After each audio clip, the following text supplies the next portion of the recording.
Many people have a picture of God as simply a vengeful, arbitrary, mean-spirited, genocidal God who commands the destruction of a whole people. And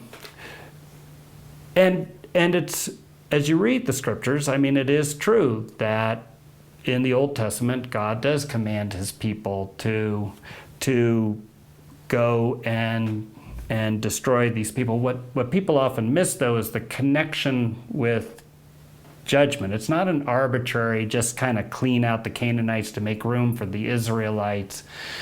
It's a matter of a consistent theme in Scripture that God judges sin.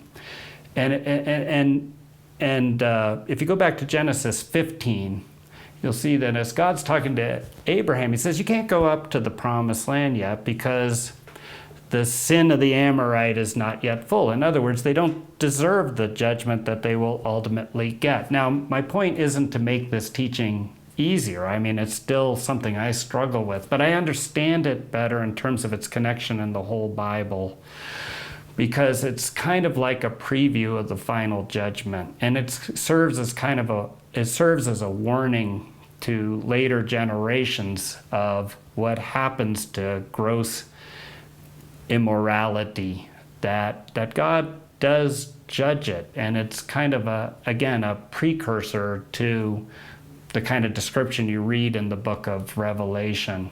So in one sense, in this case, I don't think this is a strange, shocking, surprising God. And if we were to create God in our own imagination, we probably wouldn't create this God. It's a difficult concept. But we should also realize that in the present time that we're living in, there's been this transformation from the Old Testament physical holy war to spiritual warfare.